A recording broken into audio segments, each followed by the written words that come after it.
¿Cómo están? ¿Qué tal? ¿Qué dicen? Gracias por acompañarnos. Ya se oye bien, ¿verdad? Porque en la tarde Luca nos apagó el micrófono y ni cuenta nos dimos.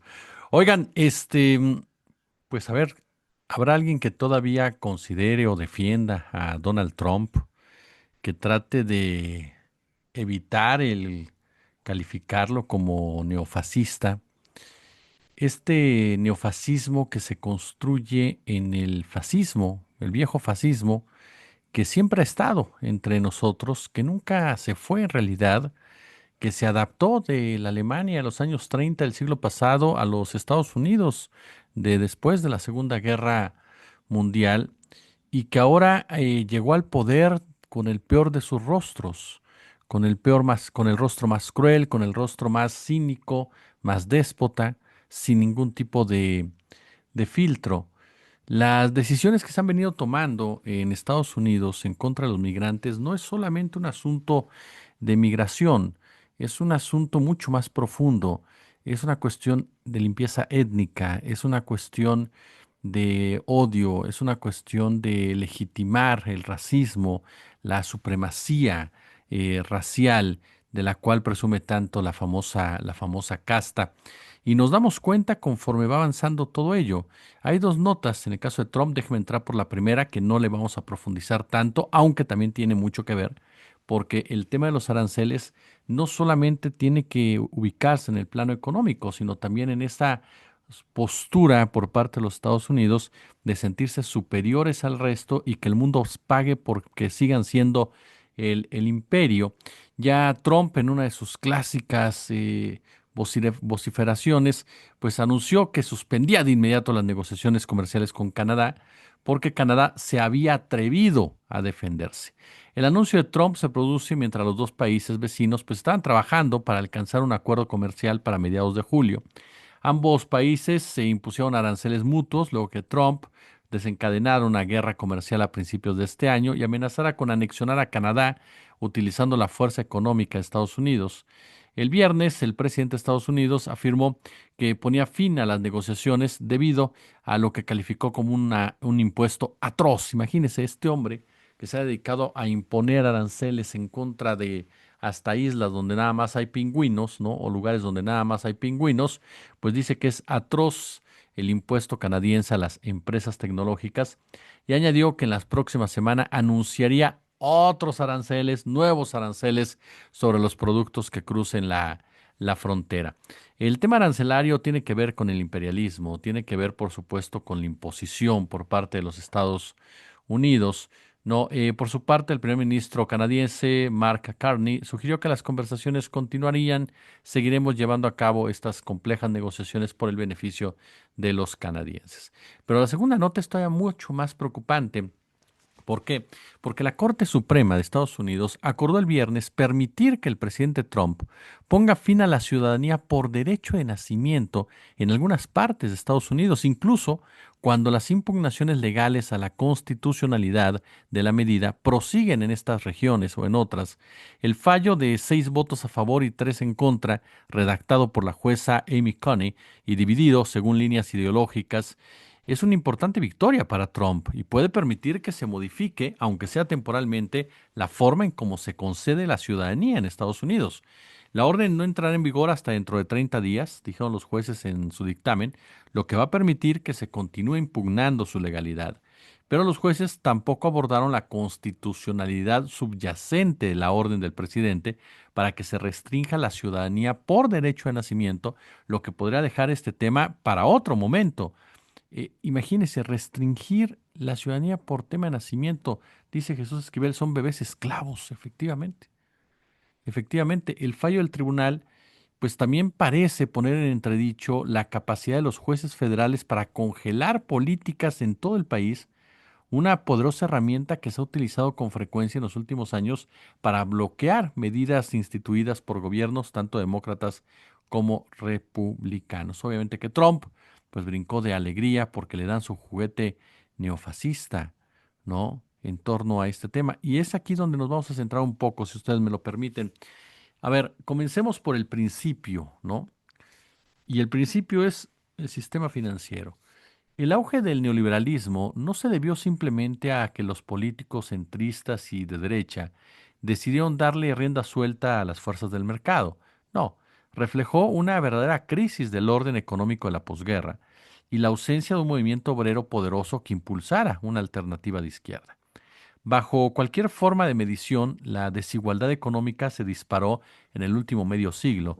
Desde 1970, la proporción de la renta nacional que se lleva a la mitad inferior de los asalariados cayó del 21,3% a solo el 13,6%, mientras que la que se lleva el 1% superior casi se duplicó, pasando del 11,6% al 19,1%, aunque los programas sociales redujeron la pobreza sustancialmente durante ese periodo. Los criterios de elegibilidad mezquinos, la discreción a nivel estatal, pues han erosionado completamente, así erosionado los medios de vida de las familias con bajos ingresos. La brecha racial de riqueza sostenida por generaciones de explotación, de exclusión en el sector inmobiliario privado, por ejemplo, y los programas públicos, bueno, ahora es tan amplia como lo era en la década de 1960. Esta administración trompista ha aparecido en un punto extremo de la degradación intelectual norteamericana, desde el sistema escolar hasta altos funcionarios congresionales, judiciales, ejecutivos, por supuesto. Estamos hablando de una catástrofe intelectual que es parte de la holgazanería implicada en una economía que se supone eternamente rica, regida por las finanzas en lugar del trabajo y la producción. En Washington, la corrupción siempre ha sido grande, pero antes se disimulaba con elegancia y educación formal. Ahora no tienen ni eso.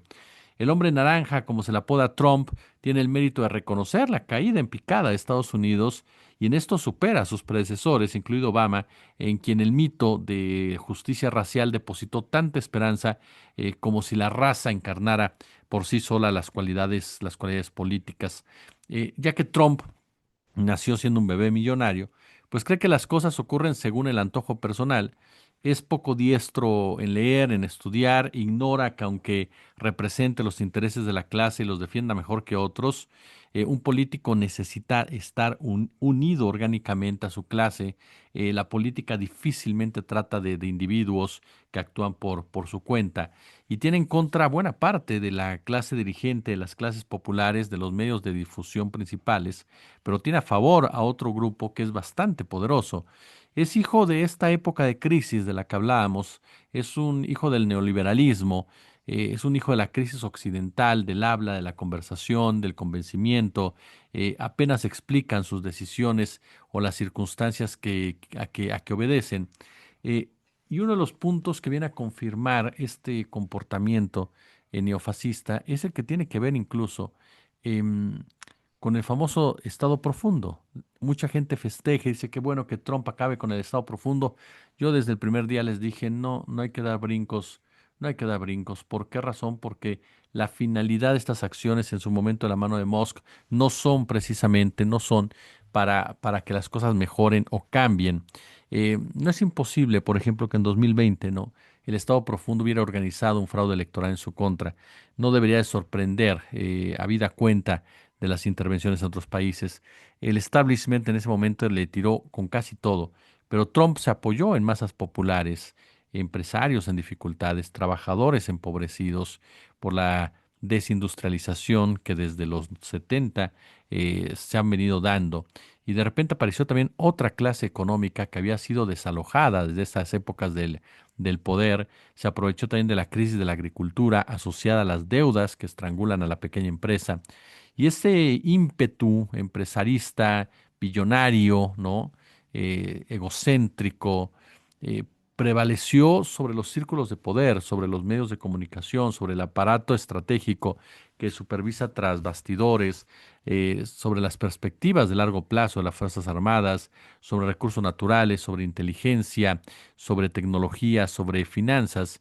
Sin embargo, no es porque Trump sea un tipo sumamente brillante o simpático, no. Aquí vale la pena recordar, por supuesto, lo que señaló el maestro Bertolt Brecht, quien afirmó, aquellos que están contra el fascismo sin estar contra el capitalismo, que se lamentan la barbarie que origina la barbarie, se parecen a los que quieren comer su tajada de ternera, pero no quieren que se mate a la ternera. De esta forma, el escritor alemán dejó en claro que la genuina lucha antifascista implica el derrocamiento del capitalismo, que es la matriz del fascismo. No importa si ahora traen suásticas o no, a final de cuentas lo que importa es de dónde surgieron, de dónde surge un Trump, de dónde surge un Milei, de dónde surge un Noboa, de dónde surge un Bolsonaro, de dónde surge una Meloni, de dónde surge una Bascal, de dónde surge un Laje, de dónde surge un Orban, de dónde surgen, por supuesto, los integrantes del partido alemán allá en aquella nación germana, de dónde surgen los austriacos de la ultraderecha. Todos son hijos del neoliberalismo. Todos son los hijos bastardos, dirían algunos, porque algunos no los quieren reconocer, ¿no? Y la realidad es que estamos en una etapa, en una nueva etapa furiosa, desaforada, ridícula, terminal, caligulesca del neoliberalismo. Todos los movimientos revolucionarios, ya sean de izquierda o de derecha, desmantelan las antiguas estructuras burocráticas cuando llegan al poder. Y eso es lo que hizo Estados Unidos, el trompismo. Pero recordaron sobre todo a los fascistas alemanes, que al igual que los bolcheviques en la Unión Soviética, realizaron purgas, purgas agresivas en la administración pública una vez alcanzado el poder. Y con toda razón, por supuesto, consideran a las viejas burocracias, a las estructuras como un enemigo que va a obstaculizar su poder absoluto. Es literalmente un golpe de Estado gradual, ¿no? Eso es lo que estamos viendo ajá, en Estados Unidos desde un principio el gobierno de Trump. Así comenzaron, con estas famosas purgas en contra de funcionarios, como ocurrió en esos años de la Unión Soviética, de la Alemania. Las batallas se dan en los tribunales, se dan en los medios. Al principio, obviamente, estos grupos, los que son críticos de de Trump, no, pues consiguen algunas victorias, pero son victorias pírricas. No olvidemos que a los bolcheviques, a los nazis, fueron frenados por sus propios poderes judiciales, por su prensa crítica, pero poco a poco, estas purgas, porque hay que llamarlas como tales, ayudadas por el liberalismo en bancarrota, que ya no defienden nada ni luchan por nada, aseguraron el triunfo de los nuevos amos. Y este punto me parece que es determinante irlo entendiendo. La administración Trump expulsó o despidió a funcionarios que investigan irregularidades en el gobierno federal. Sacó a los inspectores generales. Se fue en contra de agencias federales de aplicación de la ley de inteligencia, como el FBI, como Seguridad Nacional. Fueron purgadas, ¿no? Salieron aquellos considerados hostiles a Trump, que lo investigaron en otros gobiernos. Los tribunales, plagados por jueces vengativos, pues son el mecanismo clave de persecución de los enemigos del trumpismo, los enemigos creados por el trumpismo, los enemigos imaginarios del trumpismo, los enemigos que realmente son los sectores más vulnerables. Y esos jueces hostiles, vengativos, racistas, ofrecen protección a los poderosos y a los ricos. El Tribunal Supremo, que es del cual hemos estado hablando, se convierte en un manto de impunidad legal para Trump. Estamos, se da cuenta, en ese proceso como tal. El objetivo final de la administración Trump no es acabar con el Estado profundo, nunca lo fue. El objetivo es acabar con las leyes, con los reglamentos, con los protocolos, con las reglas, con los funcionarios que las hacen cumplir, que entorpecen el control dictatorial. El consenso, la limitación del poder, los controles, los equilibrios, la rendición de cuentas están destinados a ser abolidos en Estados Unidos. Y aquellos que creen que el gobierno está concebido para servir el bien común en lugar de los dictados del gobernante van a ser expulsados. El Estado profundo se va a reconstituir para servir el culto del liderazgo de este trumpismo. ¿Y por qué dirán ustedes? ¿Por qué los capitales, grandes capitales, lo siguen? Porque piensan igual, porque siempre han pensado igual. Porque son esos capitales que se forjaron desde la Segunda Guerra Mundial y que siempre se han sentido elegidos por Dios o el pueblo elegido por Dios. Trump dice, aquel que salva a su país no viola ninguna ley. Así se justifica, como el gran salvador de Estados Unidos, cuando lo que busca salvar es a la casta de Estados Unidos. El caos de la primera administración Trump fue reemplazado por un disciplinado plan para sofocar lo poco que queda de una democracia que es anémica.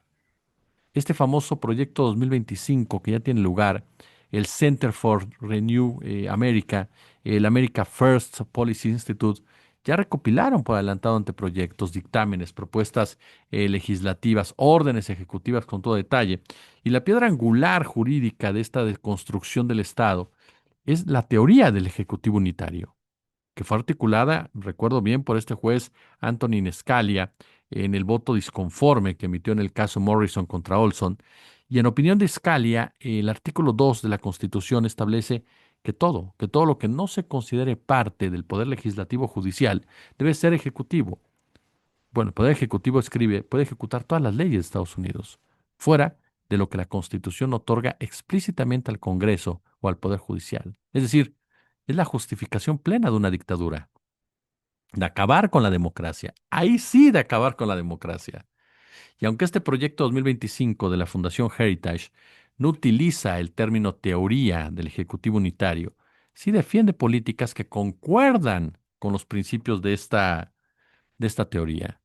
El proyecto 2025 recomienda despedir a decenas de miles de funcionarios de la administración, reemplazarlos por personas de probada lealtad, y una de las claves de este proyecto es el debilitamiento de las protecciones laborales, los derechos de los funcionarios públicos, facilitando su despido, ¿no?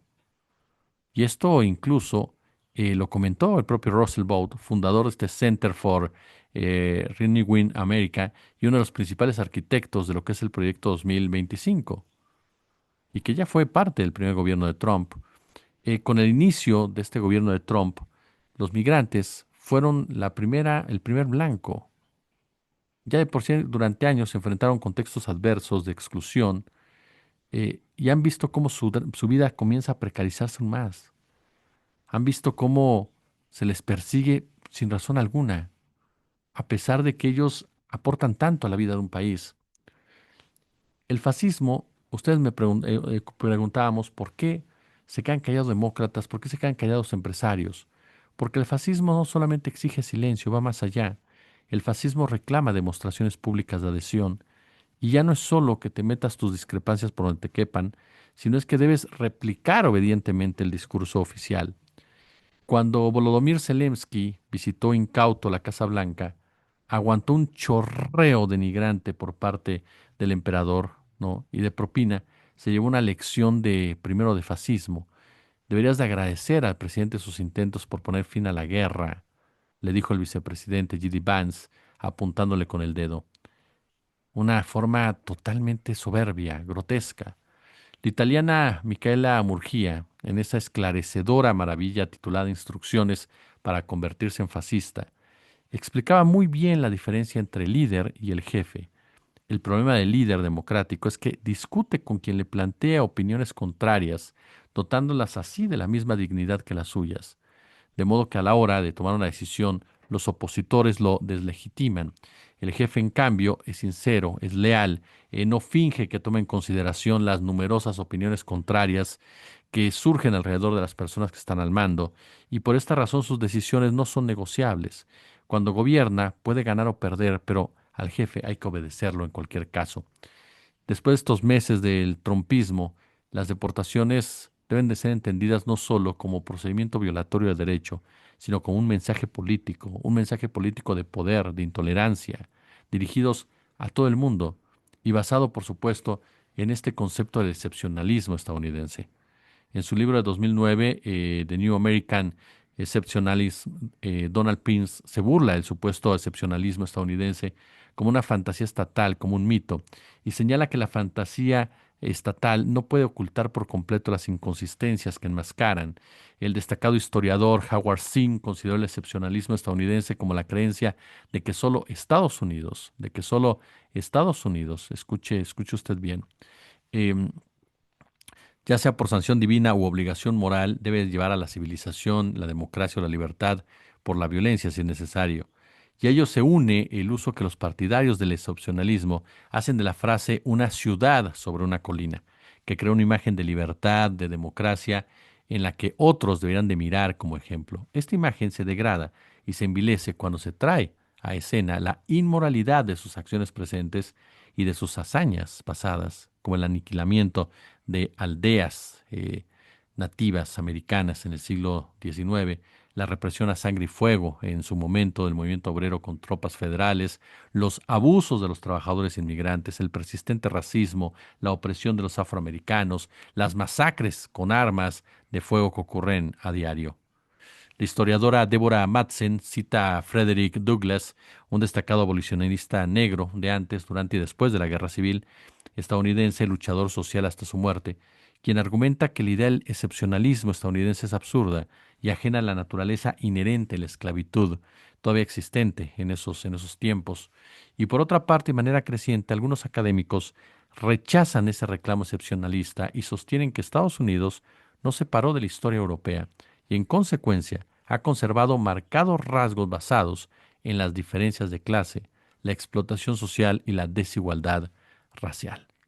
Y varios comenzaron a rechazar el chauvinismo extremo que mostraba el uso moderno de ese término, o consideraban que es extremadamente peligroso, pero, pero, la historia estadounidense es moralmente defectuosa. Esa es la realidad.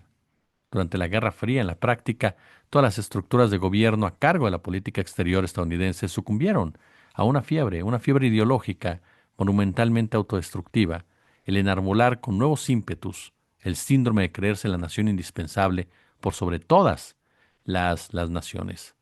El mito fue retomado a plenitud por Dick Cheney en su libro de 2015, ¿no? Excepcional, ¿por qué el mundo necesita una América poderosa? Así se llamaba. Hay que dejarlo muy en claro y hay que ser muy claro en todo esto. Cuando uno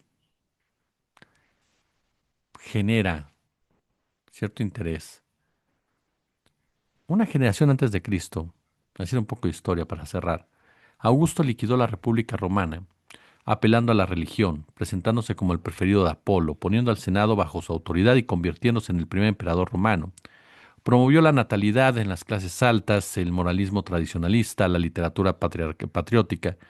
Y como la Eneida de Virgilio, escrita por encargo, un clásico de la propaganda política basada en hechos inexistentes sobre la pasada grandeza de Roma, Augusto capitalizó la inestabilidad social del momento con un carismático, demagógico y estratégico discurso de hacer Roma grande de nuevo, bajo el símbolo del águila dorada. Medio milenio más tarde, Augustulo fue el último emperador del Imperio de Occidente derrotado por los bárbaros germanos. El imperio americano, el más poderoso de la historia de la humanidad, probablemente sea también el más breve, y ha sustentado ese título por un décimo del tiempo que duró el imperio romano en Europa y por un centésimo de lo que duró el imperio de Oriente.